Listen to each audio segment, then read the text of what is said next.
Hello students. सो आज हम कुछ और कंसेप्ट्स डिस्कस करेंगे जनरेशन से रिलेटेड। तो आप इस लेक्चर को बहुत ध्यान से सुनना क्योंकि it is a very important lecture और आपका बिल्कुल बेसिक लेक्चर है। तो हम इसमें डिस्कस करेंगे कि आपकी एसी कैसे जनरेट होती है। ओके तो आपके जो सिलेबस है उसमें आपका डीसी जनरेटर और डीसी मशीन है। तो आप कंफ्यूज मत होना कि मैं आपको एसी क्यों बता रही हूँ, क्योंकि जब तक एसी जनरेशन समझ नहीं आएगी तब तक डीसी जनरेशन समझ नहीं आएगी।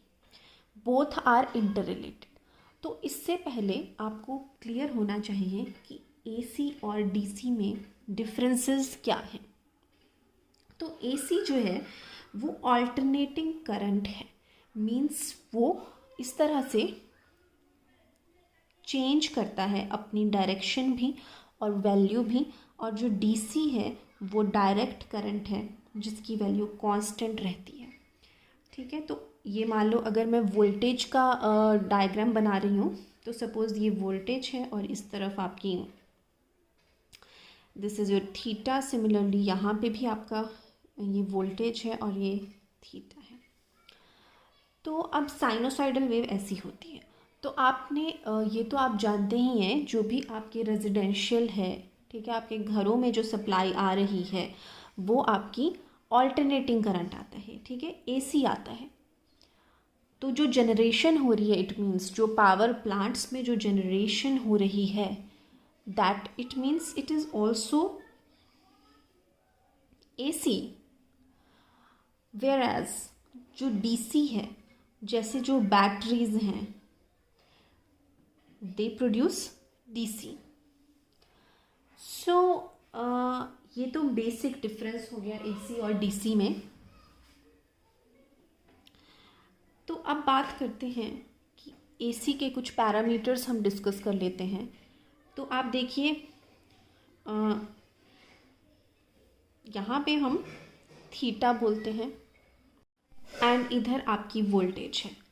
तो आप इधर देखिए कि अगर मैं इसका डिस्कस करूं, वेव फॉर्म को हम एक बार डिस्कस करते हैं, तो आप देखिए वोल्टेज की वैल्यू धीरे धीरे इंक्रीज़ हो रही है, देन उसकी वैल्यू मैक्सिमम हो रही है इस पॉइंट पे, देन अगेन यहाँ पे वोल्टेज की वैल्यू धीरे धीरे डिक्रीज़ हो रही है और यहाँ पे अगेन आपकी वैल्यू ज़ीरो हो चुकी है।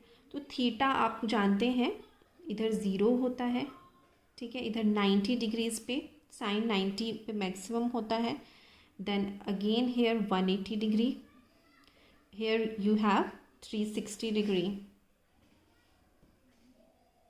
तो इस तरह से हमारा डिवीजन होता है।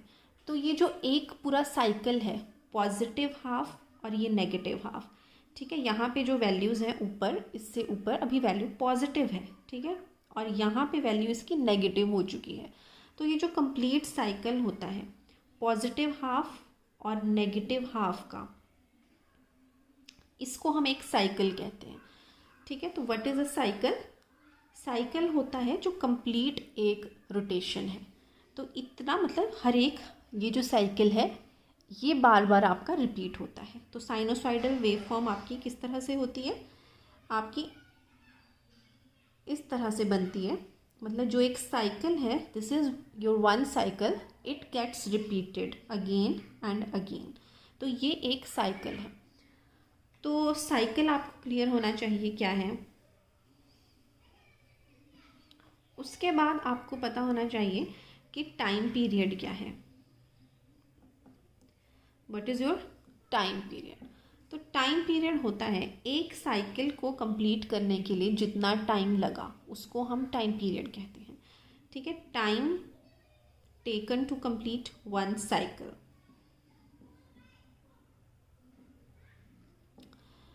तो अब आप देखिए यहाँ पे एक साइकिल में कितने डिग्री बन रहे हैं, मीन्स यहाँ से यहाँ तक एक साइकिल है, थीटा कितना है 360 डिग्रीज। तो एक साइकिल में थीटा है आपका 360 डिग्री। ओके, तो अब हमें निकालना है टाइम।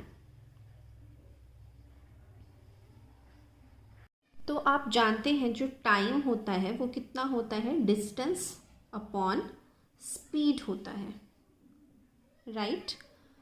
बट आप देखिए यहाँ पे जो मोशन है वो एंगल्स में दिया है, तो यहाँ पे मतलब एंगुलर डिस्टेंस हो जाएगा, क्योंकि यहाँ पे जो अभी ये जो मोशन है ये आपका रोटेशनल मोशन है, ठीक है, घूमने की वजह से बना है, तो ये रोटेशनल मोशन है। लीनियर मोशन में आप देखें, जब आपकी कोई गाड़ी है, ठीक है, सपोज एक कार है, वो आपका मान लो 10 किलोमीटर्स डिस्टेंस ट्रेवल करती है, तो आपको टाइम निकालना है, तो टाइम जो होता है डिस्टेंस अपॉन स्पीड।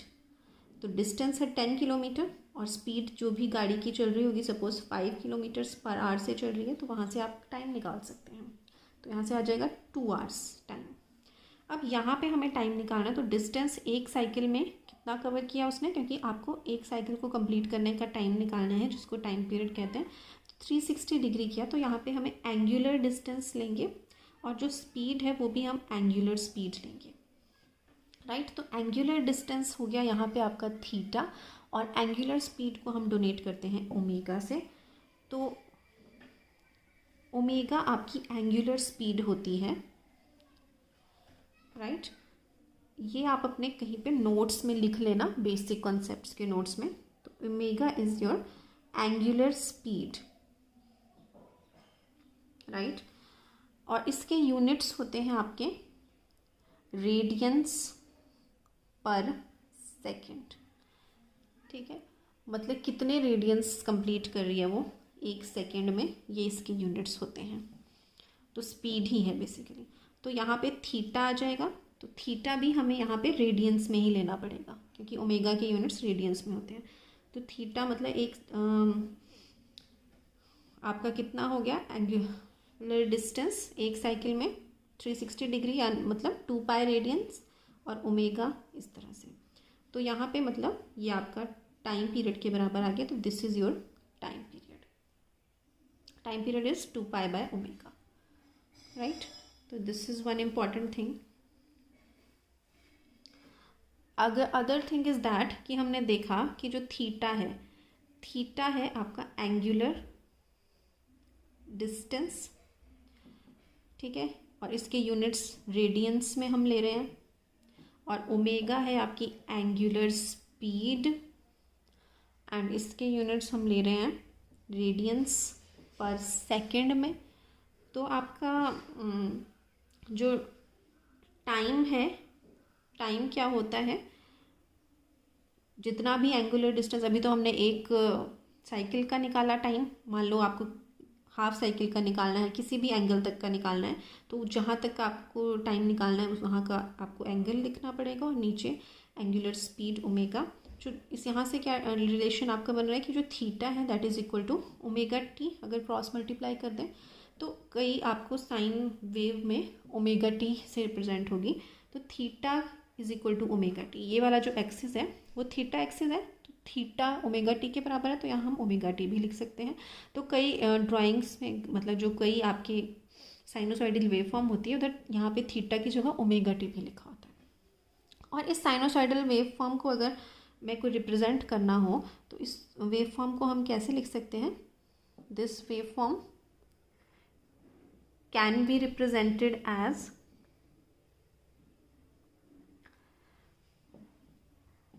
जो वोल्टेज V है इसको हम कैसे रिप्रेजेंट कर सकते हैं, Vm sine theta, right, because it is a sinusoidal wave form, और यहाँ पे इसकी मैक्सिमम वैल्यू है Vm, ठीक है। इसकी मैक्सिमम वैल्यू अगर Vm है तो इस वेव फॉर्म को हम Vm साइन थीटा से रिप्रेजेंट कर सकते हैं, because it is a sinusoidal wave. और थीटा की जगह हम ओमेगा टी भी लिख सकते हैं, क्योंकि थीटा और ओमेगा टी एक ही बात होती है, ये बात आपको ध्यान रखने की है।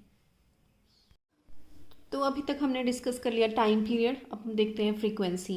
तो फ्रीक्वेंसी होती है आपकी number of cycles in 1 second, okay. तो जैसे कि टाइम पीरियड था एक कंप्लीट साइकिल को कंप्लीट करने में कितना टाइम लग रहा है, उसको टाइम पीरियड कहते हैं। और फ्रीक्वेंसी होती है कि 1 सेकेंड में कितने ऐसे साइकिल बनते हैं, क्लियर है? तो अब देखते हैं कैसे हम निकालेंगे इसको। तो हम जानते हैं जो टाइम पीरियड है टी, उसका मतलब होता है time taken to complete one cycle, right. और time taken to complete one cycle कितना है हमने देखा, ठीक है, वट एवर इट वॉज 2π/ω था ये। तो अब ये था एक साइकिल को कंप्लीट करने में टी टाइम लिया, ठीक है। मतलब टी टाइम में, टी एक टाइम है, कैपिटल टी से हम टाइम पीरियड को डिनोट करते हैं। तो टी टाइम में एक साइकिल कंप्लीट हुआ। तो एक सेकंड में कितने साइकिल कंप्लीट होंगे? अब आप इसमें यहाँ पे यूनिटरी मेथड लगा सकते हैं, ठीक है। सपोज अगर मान लो आप कैसे देखिए, अगर मान लो 100 मिनट्स में 10 साइकिल हुए, राइट। तो एक मिनट में कितना साइकिल होगा?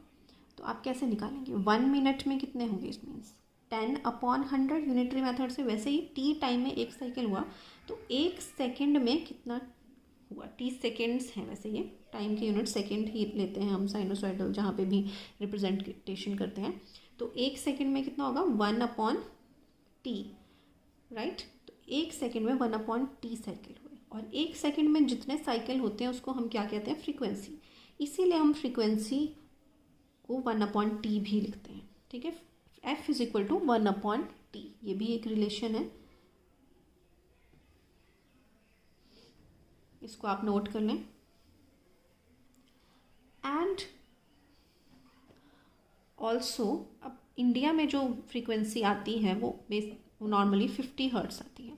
तो इसका मतलब है 50 साइकिल्स इन 1 सेकेंड, ये आपको फ्रीक्वेंसी मिल रही है। एक सेकेंड में 50 साइकिल मिल रहे हैं, मतलब 50 बार करंट इस तरह से जा रहा है, 50 बार पॉजिटिव हो रहा है एंड 50 टाइम्स नेगेटिव हो रहा है। तो 50 ऐसे साइकिल आपको मिल रहे हैं एक सेकेंड में। तो अभी हमें ये तो पता चल गया कि एसी हमें किस तरह से होती है। एसी मतलब बेसिकली एक पॉइंट पे ज़ीरो है, धीरे धीरे इंक्रीज़ करती है, और एक पॉइंट पे मैक्सिमम होती है, देन फॉल करती है, देन अगेन दूसरी डायरेक्शन चेंज करती है, अगेन ज़ीरो होती है, और यही जो साइकिल है वो रिपीट होता रहता है। तो इस तरह की ही हमें वोल्टेज या करंट जो भी हमें मिल रहा है आपके घरों में, डोमेस्टिक सप्लाई में, कहीं पे भी वो इसी फॉर्म में मिलता है, ठीक है। धीरे धीरे वो 1.0 से इंक्रीज़ होता है, मैक्सिमम जाता है, देन अगेन ज़ीरो होता है, अगेन मैक्सिमम जाता है। तो इसी तरह का आपका करंट आ रहा है, उसकी कोई फिक्स्ड वैल्यू नहीं है। और वो किस उस रेट से आता है? 50 बार एक सेकंड में वो अपनी डायरेक्शन चेंज कर रहा है। तो इस तरह का हमें करंट मिल रहा है। तो अब ये आसमान से तो टपक के आया नहीं है, इसको कैसे जनरेट किया जाता है पावर हाउसेस में, इस तरह का करंट हमें कैसे मिलता है, वो हम स्टडी करेंगे। तो आपको बेसिक स्ट्रक्चर ऑफ जनरेटर तो समझ आ चुका है कि एक आपका स्टेटर होता है और एक आपका रोटर होता है, ठीक है। और इलेक्ट्रोमैग्नेटिक इंडक्शन प्रिंसिपल ही यूज़ होता है यहाँ पे। तो बेसिक प्रिंसिपल क्या है कि स्टेटर पे सपोज हमने मैग्नेट बना दिया, फर्स्ट केस में ये ले रही हूँ, स्टेटर पे मैंने मैग्नेट बना दिया। मैग्नेट आपका परमानेंट मैग्नेट भी हो सकता है जो नेचर में होता है, या फिर हम इसको इलेक्ट्रोमैग्नेट भी बना सकते हैं। इलेक्ट्रोमैग्नेट कैसे बनाएंगे? यहाँ पे आप वायर लपेट के उसमें करंट दे देंगे तो इलेक्ट्रोमैग्नेट बन जाएगा, ठीक है। तो डीसी हम दे सकते हैं बैटरीज के थ्रू, तो फिक्स्ड इलेक्ट्रोमैग्नेट बनेगा ये। तो यहाँ पे हमने इलेक्ट्रोमैग्नेट बना दिया, डीसी दिया हमने, तो कांस्टेंट इसके पोल्स बन जाएंगे, ठीक है। तो अब क्या होगा? बाहर वाला स्टेटर मैग्नेट बन गया। अब अंदर हमने कुछ कंडक्टर्स रख दिए हैं, ठीक है, कितने भी हो सकते हैं, पर अभी हम सिंप्लिसिटी के लिए एक ही कंडक्टर एज्यूम करेंगे कि इस तरह से एक कॉइल पड़ी है, एक एंड उसका ये है और एक एंड उसका ये है, ठीक है। ये एक्चुअल में कैसा होगा? इस तरह से सिलिंड्रिकल फॉर्म में होगा और इस तरह का होगा, और इसमें कॉइल आपकी वाउंड होगी एक इस तरह से, ये सपोज आपकी वायर है, तो इस तरह से आपकी कॉइल एक बाउंड होगी, एक एंड ये है इसका और एक एंड ये है। तो अब इसी को हमने बनाना है 2D में, तो सामने की तरफ से आपको इस तरह से दिखेगा ये। तो अब क्या है, ये एक कॉइल है और ये इस मैग्नेटिक फील्ड में रखी हुई है। तो इसके मैग्नेटिक फील्ड की मैंने डायरेक्शन ड्रॉ कर ली कि ये नॉर्थ साउथ जो पोल्स हैं, मैग्नेटिक फील्ड कैसे बनती है आपकी नॉर्थ टू साउथ बनेगी मैग्नेट की, आउटसाइड द मैग्नेट, क्योंकि ये बाहर वाला हिस्सा है मैग्नेट का। तो नॉर्थ से साउथ लाइंस और इनसाइड द मैग्नेट लाइंस होती हैं साउथ टू नॉर्थ। तो इस तरह की कंप्लीट लाइंस आपकी बन जाएंगी और बीच में ये कॉइल रखी गई है। तो इसी स्ट्रक्चर को, ये तो मैं सामने की तरफ से व्यू है, इसी को अगर 3D में बनाएं तो किस तरह से बनेगा। तो ये एक सिलेंडर है कोर टाइप का, रोटर का, राइट, और उसके ऊपर हमने ये कॉइल वाउंड कर दी है। ये जो ग्रीन से मैंने बनाया है, एक ही टर्न की वाउंड की है, एक्चुअल में तो मल्टीपल टर्न्स होते हैं। तो कॉइल मल्टीपल टर्न्स की होती है आपकी, ज़्यादा नंबर ऑफ टर्न्स लपेटे जाते हैं इस तरह से, और 2 एंड उसके बाहर निकलेंगे।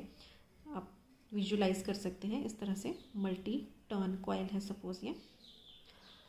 तो इसी को हमने, क्योंकि आप हर बार तो ऐसा डायग्राम नहीं बना सकते, तो कॉम्प्लिकेटेड ना हो, तो 2 एंड से, इन 2 एंड से ऐसे रिप्रेजेंट करते हैं और मैग्नेटिक फील्ड रखिए। और मैग्नेटिक फील्ड भी, ये भी पूरा एक सिलिंड्रिकल ही स्ट्रक्चर है एक्चुअल में। तो दिस इज़ नथिंग बट ये कंप्लीट आपका इस तरह से सिलिंड्रिकल स्ट्रक्चर होगा, राइट। तो इसी को मैंने इधर बना दिया। सपोज़ ये जो नॉर्थ मैग्नेट और साउथ मैग्नेट क्रॉस सेक्शन खोल के, ये भी पूरा सिलिंड्रिकल स्ट्रक्चर आपका बनेगा। तो ऊपर नॉर्थ है और नीचे साउथ, तो मैग्नेटिक फील्ड लाइंस हमने बना ली मैंने। यहाँ से इनसाइड द मैग्नेट आती इस तरह से जाएंगी ये, north to south, outside the magnet sorry. तो इस तरह से मैग्नेटिक फील्ड लाइंस का पाथ होगा। अब ये इसके थ्रू चेंज करेंगे। तो हम क्या करते हैं, अपने रोटर को खुद रोटेट करवाते हैं। या तो आप हाइड्रो पावर प्लांट है तो पानी से रोटेट करवाएंगे, कोई और पावर प्लांट है तो किसी थर्मल है तो स्टीम से रोटेट करवाएंगे। पर जनरेटर के केस में हमेशा हमें उसके रोटर को खुद घुमाना पड़ता है। तो इस रोटर को हम खुद घुमाना स्टार्ट करेंगे। इस रोटर के को टरबाइन से अटैच होता है ये, ठीक है, टरबाइन के साथ इसको अटैच किया जाता है और टरबाइन के ऊपर वाटर को फॉल करवाया जाता है और उससे ये घूमना स्टार्ट कर देता है। तो जब ये घूमना स्टार्ट कर देगा तो इसके थ्रू फ्लक्स लाइंस जो हैं वो चेंज होंगी, और जब भी फ्लक्स लाइंस चेंज होंगी, ठीक है, चेंज होना ज़रूरी है, तो जब भी चेंज होंगी तो करंट प्रोड्यूस होता है। तो यही आपका बेसिक लॉ है। तो अगर आप इसको नहीं घुमाओगे और आपने बस कॉइल में को रख दिया तो कुछ भी जनरेट नहीं होगा। अब हमने देखना है कि साइनोसॉइडल की वेवफॉर्म कैसे जनरेट होती है। तो आप देखिए, अब इसी स्ट्रक्चर को कई जगह कई बुक्स में और सिंप्लीफाई करके इस तरह से बनाया जाता है, ठीक है, मतलब 2 पोल्स नॉर्थ और साउथ और उसके बीच में एक कॉइल रखती है। तो यही एक ही चीज़ को बनाने के अलग अलग तरीके हैं, तो इसमें कंफ्यूज नहीं होना है, ठीक है। तो अगर आप जो भी आगे मशीन्स पढ़ेंगे उसमें ये वाला मेथड यूज है। बेसिक आप कोई भी कंसेप्ट देखोगे तो आप ये वाला डायग्राम पाओगे। तो मैं एक आपको डिमॉन्स्ट्रेशन दे देती हूँ सिंपल सी, इससे कि कैसे एसी जनरेट हो रहा है। तो ये मान लो 2 पोल्स हैं, तो मैंने ऐसे ही चार्जर्स से रिप्रेजेंट किया है। Suppose these are 2 poles, north and south pole, और यहाँ पे एक ये इस तरह से एक बॉक्स था, तो उसके अराउंड मैंने एक वायर को, मतलब थ्रेड को वाउंड किया है और 2 एंड्स हैं। तो सपोज इस तरह से कॉइल को प्लेस होगी, तब इन दोनों के बीच में कॉइल आपकी इस तरह से प्लेस्ड है और इसको रोटेट करवाया जाएगा। अब आपने ये कॉइल देखनी, इस तरह की ये कॉइल है रेक्टेंगुलर।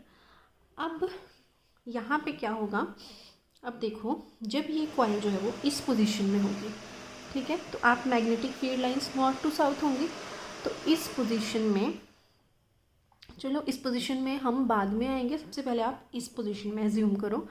सेंटर ये वाली पोजीशन में क्या होगा, नॉर्थ टू साउथ आपकी मैग्नेटिक फील्ड लाइंस जाएंगी। तो उस टाइम सारी की सारी मैग्नेटिक फील्ड लाइंस आप मतलब विजुलाइज कर सकते हैं कि जो नॉर्थ से साउथ मैग्नेटिक फील्ड लाइंस जाएंगी इस कॉइल के बीच से क्रॉस होती हुई जाएंगी। तो पास तो इसमें से सारी मैग्नेटिक फील्ड लाइंस कर रही हैं, पर अभी इसमें चेंज नहीं हुआ, ठीक है, क्योंकि थोड़ा सा भी अगर इसको हम रोटेट करवा रहे हैं, ऐसे अगर घूमेगा ये, तो हल्का सा अगर जब मोशन होगा तो भी उतनी ही फ्लक्स लाइंस जाएंगी, तो कोई उसमें चेंज नहीं हो रहा, ठीक है। तो अब धीरे धीरे जब ये फ्लक्स लाइंस को कट करेगा तो फिर क्या होगा, ये जो कॉइल है धीरे धीरे जब कट करेगी तो इसमें वोल्टेज बढ़नी स्टार्ट होगी। तो ये जो पोजीशन थी सेंटर वाली, ये आपकी ज़ीरो की पोजीशन है, ठीक है। तो और अगर मेरे को इसमें रिप्रेजेंट करना होता तो ज़ीरो वाली पोजीशन आपकी आनी थी यही वाली, जब ये कॉइल इस तरह से है और सारी की सारी आप देख सकते हैं ये कॉइल के दो एंड हैं और सारा का सारा इसमें EMF फ्लक्स लाइंस पास कर रही हैं। तो ये वाली पोजीशन जब थी तो आपकी ज़ीरो वोल्टेज थी, क्योंकि ज़ीरो चेंज इन फ्लक्स था। अब धीरे धीरे जब ये घूमना स्टार्ट हुआ तो ये चेंज इसमें बढ़ता जाएगा, तो वोल्टेज भी आपकी बढ़ती जाएगी, क्योंकि वोल्टेज डायरेक्टली प्रोपोर्शनल होती है चेंज ऑफ फ्लक्स की।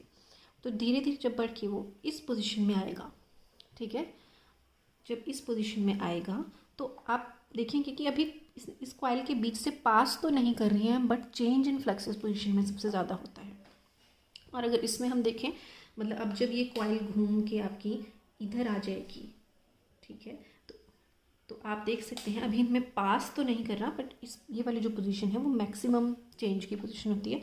तो ये वाला आपका पॉइंट मैक्सिमम चेंज का पॉइंट होगा, राइट। तो और यहाँ से आप देख सकते हैं यहाँ से यहाँ तक मूव भी इसने कितना किया, 90 डिग्री इलेक्ट्रिकल किया। तो इलेक्ट्रिकल डिग्री और मैकेनिकल डिग्रीज का कंसेप्ट हम बाद में देखेंगे, पर अभी आप ये समझ लीजिए। अब उसके बाद धीरे धीरे अब जब ये यहाँ इस पोजीशन से ये वाली कॉइल पहले देखिए यहाँ थी, अब ये वाली कॉइल इधर पहुँची, इस कॉइल का ये वाला एंड, और अब ये वाली कॉइल का ये वाला एंड नीचे आ गया। तो यहाँ से यहाँ तक जब हुआ तब उसमें अब दोबारा से फ्लक्स लाइंस पहले इसके इस पोजीशन के कंपैरिजन में कम हुई, और दोबारा से वोल्टेज कम हुई यहाँ से थोड़ी सी पहले के कंपैरिजन में मैक्सिमम से, और दोबारा जब ये सेंटर पोजीशन में आ गई तो वो कम होके ज़ीरो हो गई। तो इस पोजीशन में दोबारा ज़ीरो हो गई, पर पहले ये जो कंडक्टर था, this was conductor A and this was conductor B. So अब पहले ए कंडक्टर इधर था, यहाँ पे इसकी ज़ीरो वोल्टेज थी, फिर धीरे धीरे फ्लक्स कटिंग एक्शन इंक्रीज़ हुआ, यहाँ पे मैक्सिमम वोल्टेज जनरेट हो गई। अब यहाँ से अब देखिए ए कंडक्टर निचली तरफ को चला गया, ठीक है। तो अब इस पे आपका धीरे धीरे इस पोजीशन पे जब ये ए कंडक्टर आया तो ज़ीरो हो गया। अब यहाँ से इधर तक जो होगा वो अब उस करंट की डायरेक्शन चेंज हो गई, क्योंकि पहले अब ये ए कंडक्टर इधर था, अब आप देखिए ये वाली पोजीशन, ए कंडक्टर पे फोर्स हम इस डायरेक्शन में रोटेट कर रहे हैं, तो ए कंडक्टर पे जो फोर्स है वो नीचे की तरफ को लग रही है, और बी कंडक्टर पे ऊपर की तरफ को, तभी इस तरह से रोटेट कर रहा है, राइट। ए कंडक्टर पे जो फोर्स है वो डाउनवर्ड लग रही है इस पोजीशन में, और बी कंडक्टर पे फोर्स अपवर्ड लग रही है इस पे डाउनवर्ड, तभी ये ऐसे मूव कर रहा है, ठीक है। तो इस पे फोर्स डाउनवर्ड लग रही है, और नॉर्थ टू साउथ फ्लक्स की बी की डायरेक्शन आपको पता है, तो आप करंट की डायरेक्शन इसमें निकाल सकते हो। उसके बाद जब आपका ए कंडक्टर इधर आ गया तो अगेन अब इसमें जो है वो ज़ीरो हो गया, करंट मैक्सिमम से ज़ीरो आ गया। अब यहाँ से इधर तक आप देखिए, ठीक है, इसमें जो फोर्स लग रही है वो ऊपर की तरफ को लग रही है, ठीक है, तभी वो इस डायरेक्शन में मूव कर रहा है। इस वाले कंडक्टर पे जो फोर्स है वो ऊपर की तरफ को लग रही है, तभी इस तरह से रोटेट कर रहा है। तो फोर्स की डायरेक्शन ऊपर है, ए में पहले नीचे थी, ये कंडक्टर जब इधर था तो इसमें फोर्स की डायरेक्शन निचली तरफ को थी। अब जब ये रोटेट करके इस पोजीशन में आ गया ए कंडक्टर, तो इसमें फोर्स की डायरेक्शन ऊपर हो गई, तो ऊपर हो गई फोर्स की डायरेक्शन, और मैग्नेटिक फील्ड की डायरेक्शन यही है। तो आप again right hand thumb rule से देखेंगे, अब इसमें करंट की डायरेक्शन पहले से चेंज हो गई। तो हम ये देख सकते हैं कि पहले ए कंडक्टर इधर था, ए कंडक्टर में ज़ीरो करंट हुआ, धीरे धीरे इंक्रीज़ करके जब ए कंडक्टर नीचे आ गया अगेन ज़ीरो हो गया। उसके बाद उसमें करंट की डायरेक्शन रिवर्स हो गई, नेगेटिव हो गई, वो आप राइट हैंड थंब रूल से भी निकाल सकते हैं। तो नेगेटिव हो गई, अगेन इस पोजीशन में मैक्सिमम हुई, और जब ये घूम के इधर आ गया तो आपकी ज़ीरो हो गई। तो इस तरह से हमें एक पूरा साइकिल मिल गया। जब इसने एक पूरी रोटेशन हमारे कॉइल ने की तो हमें एक पूरा इलेक्ट्रिकल का साइकिल मिला, राइट। ये आपको बात समझनी है कि एक कॉइल ने जब पूरी एक रोटेशन की तो किस तरह से हमें एक इलेक्ट्रिकल का 360 डिग्रीज मिला है। तो इसी तरह से ये कॉइल रोटेट करती है और हमें इस तरह के साइकिल मिलते हैं। तो हमने कहा कि 50 हर्ट्ज़ है आपकी, तो उसमें 50 साइकिल्स आपको मिलते हैं इस तरह के। तो ये आपका है एक पॉइंट। नाउ अब आपको समझ आ गया कि किस तरह से आपकी साइनोसॉइडल वेव फॉर्म हो रही है। अब क्या करना है, अब ये चीज़ रोटेट कर रही है, अब इससे हमें करंट बाहर लेना है। तो हम कैसे लेंगे, ठीक है। अब ये तो कॉइल घूम रही है, आपने देखा, सपोज़ ये भी कॉइल है, तो इसके 2 एंड्स आपके ये होंगे। अब ये तो मैंने थ्रेड से बताया, वायर तो आपकी स्टिफ होगी, तो इस तरह के ये एंड्स आपके रोटेट कर रहे हैं। तब इन एंड से आपने करंट बाहर लेना है, तो आप कैसे लोगे, ठीक है। तो उसके लिए जो एसी जनरेटर होते हैं वहाँ पे क्या किया जाता है, स्लिप रिंग होते हैं। स्लिप रिंग एक तरह की रिंग्स होते हैं, सिलिंड्रिकल इस तरह का स्ट्रक्चर होता है, ठीक है। तो रिंग की शेप में होता है ये। तो एक रिंग के साथ कॉइल का एक एंड अटैच होगा और दूसरी रिंग के साथ जो भी कॉइल है उसका दूसरा एंड अटैच होगा, ठीक है। तो ये 2 एंड्स होंगे, एक ये वाला एंड इसके साथ अटैच होगा सिर्फ, और जो और कॉइल का जो दूसरा एंड है वो इस वाले रिंग के साथ, इसके साथ सिर्फ यही अटैच होगा और इसके साथ सिर्फ यही। अब जो भी करंट इस वाले कॉइल में जा रहा है वो इस रिंग में भी पहुंच जाएगा। और यहाँ पे इस तरह के कार्बन ब्रशेज़ लगाए जाते हैं। एक कार्बन ब्रश एक रिंग के साथ होता है और दूसरा कार्बन ब्रश दूसरी रिंग के साथ अटैच होता है, और ये कार्बन ब्रश जस्ट इनको टच करते हैं। ये बाहर से लगाए होते हैं, इस तरह के ब्रशेज़ होते हैं। तो घूमेगी तो सिर्फ ये चीज़, ये तो स्टेशनरी होते हैं। ब्रशेज़ आपके एक्सटर्नली लगाए होते हैं, मतलब घूम तो आपका सिर्फ रोटर रहा है और ये ब्रशेज सिर्फ इनको इधर इधर से टच करते हैं, ठीक है। तो ये करंट फिर सारा इस सर्किट में फ्लो कर जाता है। स्लिप रिंग का काम है जस्ट ब्रशेस और कंडक्टर के बीच में कांटेक्ट मेंटेन करना। अदरवाइज रोटेटिंग पार्ट में कैसे आप करंट बाहर लोगे, इसलिए स्लिप रिंग का यूज़ किया जाता है कि स्लिप रिंग के साथ ब्रश टच होता रहे और करंट हमें बाहर मिल जाए, या करंट हमें सप्लाई करना है अगर इसको तो भी, ठीक है। बट मेन पॉइंट ये है कि एसी जो जनरेटर हैं उनमें प्रेफर किया जाता है कि जिस कंडक्टर में करंट प्रोड्यूस हो वो हमारा स्टेशनरी हो, और बीच वाली चीज़ आपकी मैग्नेट बनाई जाती है। इसको भी हम बाद में किसी शॉर्ट लेक्चर में मैं आपसे डिस्कस करूँगी, अभी आप सिर्फ ये याद रखो। तो बेसिकली हमें इस तरह के स्लिप रिंग से हम करंट ले लेते हैं, एसी करंट। तो मैं एक वीडियो अटैच कर रही हूँ, साथ में आप देखिए उसको। तो इधर आप देख सकते हैं कॉइल है, और एक कॉइल का जो एक एंड है जो लंबा वाला है वो देखिए एक रिंग के साथ अटैच है, और जो दूसरी एंड है वो दूसरी रिंग के साथ अटैच है। 2 रिंग्स आपको दिख रही हैं, और 2 यहाँ पे देखिए ये कार्बन ब्रशेस है, ये एक्सटर्नली हैं, इनके साथ ये जुड़े नहीं हुए हैं, जस्ट ये टच करते हैं इनको, ठीक है, बाहर से लगाए होते हैं, और ताकि हम इनका कॉइल का करंट बाहर कलेक्ट कर सके, कोई भी इंस्ट्रूमेंट हम लगा सकते हैं मेजर करने के लिए। तो बेसिक स्ट्रक्चर ये है। तो अभी तक हमने देखा कि एसी कैसे प्रोड्यूस हो रही है, बट आपके सिलेबस में डीसी है, और डीसी हम जानते हैं कि इस तरह की होती है, ठीक है। बट एक्चुअल में जो डीसी जनरेटर से हमें डीसी मिलती है वो आपको इस तरह की मिलती है, ठीक है। मतलब आपको हाफ वेव फॉर्म मिलेगी। पहले आपको फुल एसी मिल रहा था, नेगेटिव और पॉजिटिव दोनों, पर डीसी आपको पता है एक ही डायरेक्शन में करंट रहता है, तो यहाँ पे आपको नेगेटिव डायरेक्शन में करंट नहीं मिलता। पर आपको कांस्टेंट डीसी नहीं जनरेट होता है, होता तो इस तरह का ही है। तो आपको मतलब पल्सेस मिलती हैं, इसमें पॉजिटिव हाफ मिलते हैं, नॉट पल्सेस, तो पॉजिटिव हाफ सारे मिल जाएंगे। तो अब आपको अगर हमें डीसी लेना है तो हम कैसे करेंगे, तो बाकी सब तो सेम रहता है, बस यहाँ पे पहले हमने एसी जनरेटर में स्लिप रिंग का यूज़ किया, आपने देखा, 2 रिंग्स थे, एक इसके साथ अटैच था और एक इसके, बट इसमें हम हाफ रिंग का यूज़ करते हैं, स्प्लिट रिंग्स कहते हैं इनको, स्प्लिट रिंग्स भी कहते हैं। या फिर इनको कम्यूटेटर बार्स भी कहते हैं, एक ही बात है। तो कम्यूटेटर का यूज़ करते हैं। कम्यूटेटर हाफ रिंग्स होते हैं, तो कंस्ट्रक्शन में हम जान ही चुके हैं। तो इस तरह के होते हैं, कॉइल का एक एंड एक के साथ होगा और दूसरा एंड दूसरे के साथ होगा, और इस तरह से ब्रशेस लगे होते हैं। और एक ब्रश एक इस साइड वाले कम्यूटेटर को टच करेगा, और ये वाला ब्रश जो भी कम्यूटेटर इस साइड पहुंचेगा उसको टच करेगा। तो अब जब हम कम्यूटेटर बार्स लगाते हैं तो आउटपुट में आपको ये वेवफॉर्म मिलती है। अब हमें ये वेवफॉर्म कैसे मिलती है ये हम नेक्स्ट लेक्चर में डिस्कस करेंगे। तब तक आप इसको रिवाइज कीजिए और अपने बेसिक्स को। So thank you, hope you have understood today's lecture.